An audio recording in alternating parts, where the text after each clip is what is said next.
The January stats are in, and so far in 2024, the market is off to a hot start in Halifax. And it seems like this year versus last year is a very different overall thought and feeling towards the market coming up. And it seems like last year it was a lot of negativity surrounding the real estate market and a lot of talk that price points were going to crash or tank. And there is still a little bit of that negativity overall towards the real estate market in Halifax. But it seems like the general consensus leading into 2024 is that the price points and sales activity are both going to increase this calendar year. Now, although we only have a month's worth of data in 2024, it could be a sign of things to come. And if the forecasts are accurate, this could mean that right now is the calm before the storm in 2024. Now, just before I get into it, if you're new here, my name's Andrew Stevens, and I've been a realtor in Halifax for 9.5 years. And if you want to be educated on the Halifax housing market, this is the channel for you. So hit that like button and hit that subscribe button. And if you want to book a call or meeting with me to chat about real estate, if you're thinking about making a move in the Halifax area, you can do so anytime in the Calendar link below my description at a time when it's convenient for you. All right, so let's jump right into this and let's start off with price points. And this is one that I know everybody wants to hear about. So in January 2024 versus the same time frame in 2023, price points are up 9.2%. Now, I do expect this to come back down to reality a little bit throughout the year because if you remember the year in 2023, we had a pretty slow start and then things picked up as the year went on. So if you're looking at the graph here in front of you, you can see that we started off 2023 sitting around $520,000 as an average sale price. We ended up finishing the year around $550,000. So although we're starting off the year in 2024 up 9.2%, this $568,000 average price point that we had in January this year is only slightly above the $550,000 price point that we ended the year in 2023 with. Now, although sale prices are up 9.2%, we saw a drastic increase in the number of sales as well. So this is the sales volume and it has nothing to do with the sale price, strictly the number of sales. So in January 2024 versus the same time frame in 2023, we were up 20.2% in terms of the number of sales we saw across the HRM. So the question is, even though price points are increasing, why is the sales volume up? And to me, I think it really comes down to consumer confidence. I think the buyer confidence is a lot higher right now than it was leading into the year in 2023.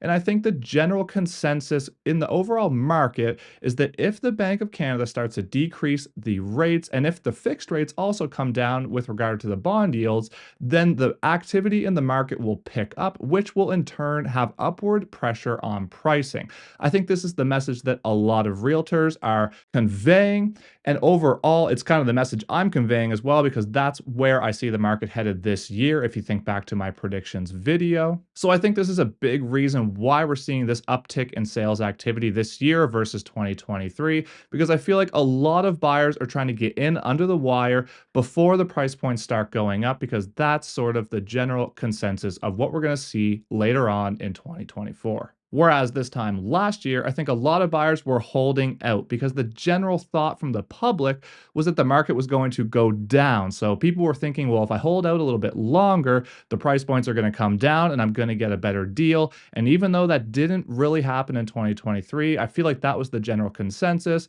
And because of that lack of buyer confidence, we really had a lack of sales in January of 2023. Now, with this increase in sales activity throughout January, we saw a lot of bidding wars throughout the HRM as well. So in the month of January, 25% of the homes sold for above the asking price. So in other words, there's basically a 25% chance that you're going to have to pay over the asking price if you bought a home in January in the HRM.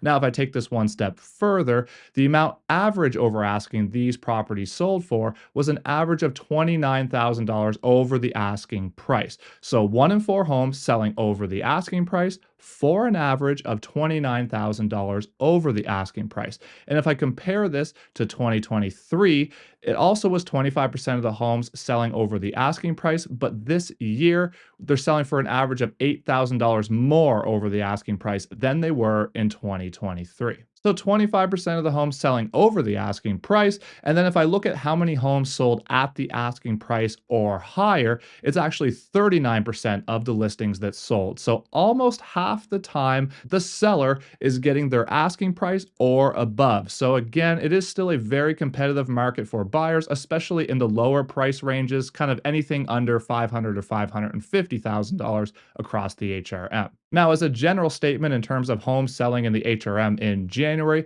the average percent of the sale to list price ratio was 98.6%. So, on average, if you're looking at buying a home in HRM, you're going to be paying 98.6% of what the list price is set at. Now, although our market conditions across the HRM are currently in a seller's market, the inventory level has been increasing and we are kind of inching towards a balanced market. So, right now we're in a seller's market. And what I mean by that is there's not enough supply in terms of homes for sale compared to the demand that we're seeing from buyers. But again, this has been increasing and inching up towards a balanced market. So, right now we have just over 3 months of listing inventory across the HRM. Now, what this means is that if we all stopped listing properties tomorrow, how long would it take for all the properties that are currently for sale to be sold? So, right now, that number is sitting right around 3 months. Once we get in between 4 and 6 months of listing inventory, this would be considered a balanced market. Now, although we are inching up there in inventory and we have a lot more now than we did when the market was off the rails in 2021 or 2022, we are still seeing a ton of multiple offer situations. Now, why is this? If the inventory is increasing, in theory, this should be decreasing in terms of the bidding wars. But I think this has to do with what type of inventory we currently have on the market. So, right now in HRM, we have 770 listings approximately for sale. But if I look into this a little bit further, only 18% of those have been on the market for 2 weeks or less, and 65% of them have been on the market for 30 days or more, and 55% have been on the market for 60 days or more. So, in saying this, a lot of our inventory right now, in terms of the homes for sale in HRM, is sort of stale inventory. So, 55% have been on the market for more than 2 months in what I would consider a pretty hot real estate market. And I think a big reason why this is happening is it comes down to the price points of where these homes are listed. So, right now in the HRM, only 22% of the homes for sale are under the $500,000 price point, and about 45% of homes for sale are above the $700,000 price point. Now, if you've been watching the news or if you've been following along on my channel for a while now, you'll notice that these are a lot of the same trends I've been talking about for quite some time. And that is not enough homes for sale versus the amount of buyer demand that we have, especially in the more affordable price ranges. So let's call that anything under about $500,000. So we really need more inventory in these price ranges. And in my opinion, if we had a lot more inventory at that under $500,000 price point, then we would have had way more sales than 238 in the month of January. So, although our inventory is increasing and it continues to do so, this is great. But the problem is, we're not seeing enough of the listings that we need. We're just seeing more listings, but it's not necessarily the types of properties that people are looking for and that people can afford in Halifax. Now, to put this into context for you, I showed a home on Friday that was in a very affordable price range. And right now, it had over 90 viewings and it has 10 offers on the table. And it looks like it's going to be closer to 20 offers on the table by the time they're due on Monday. And on top of that, a couple weeks ago, there was another property that I viewed, again in a very affordable price range, under $450,000. And that one had 42 offers on the property. So, yes, it is still very competitive out there, especially in the lower price ranges, whereas the upper price ranges, you might have a little bit more negotiating room. So, all in all, what's this mean for you if you're looking to buy a property or sell a property in Halifax? Well, it's really going to depend on what you're buying or what you're selling. So, for example, if you're buying a home in, let's say, the above $700,000 range, you're probably going to have a lot more room to negotiate and a lot more wiggle room than you would if you were buying a home in the $500,000 or $550,000 range. If you're looking to sell a property anything that's still well priced in a good neighborhood is still selling quite quickly for top dollar. Anything below the $500,000 or $550,000 mark is selling, generally speaking, quite quickly as well. But in the upper price range, it is a little bit slower, and I feel like most of those homes are sitting for a few months at least before they get sold. And on top of that, I feel like a lot of sellers in the upper price ranges are really pushing the boundaries of where their property should be priced. And I think a lot of sellers right now are being a little bit unrealistic, unfortunately, and looking for some of those price points that we were seeing in April of 2022 or 2021, for example, when the market was a lot hotter. And quite frankly, those price points simply aren't there right now for the taking across the HRM as a general statement. One situation that this market is really favoring right now are those buyers and sellers who are looking to sell their first or second home and move up into that forever home that they've been looking for quite some time. And the reason is this. So I'll give you an example. Let's say you bought a home in, let's say, 2019 for about $300,000, which is a pretty typical price range possible for a first-time home buyer back in 2019. So you bought this home for $300,000 in 2019, and now this year it would be worth approximately $500,000. So you've got about $200,000 worth of equity there, even after you pay your fees that you need to pay to sell your property. So while you're listing your property in that $500,000 type of range, this is going to be a really hot listing, and you're likely to get top dollar and maybe even competing offers pushing that price range up higher and higher.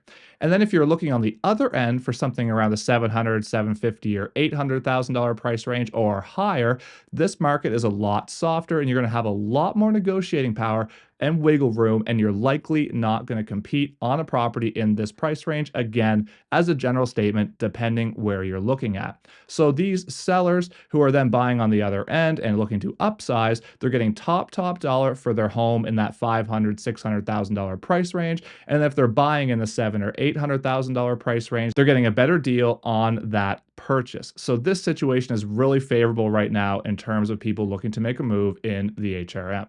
Now, if you're still here watching and you got any value out of this video, all I ask is that you hit that like button and you hit that subscribe button so you don't miss any of my future content, and that'll help push this out to more people like you who may be interested in seeing videos about the Halifax housing market. Now, don't forget, if you want to book a call or a meeting with me to chat about the real estate market, or if you're thinking about making a move, you can reach out to me anytime in the calendar link below my description at a time when it's convenient for you. And yes, I have helped a lot of you who watch my channel so far, and I really appreciate your support as always. Thank you so much for watching, and have a great day.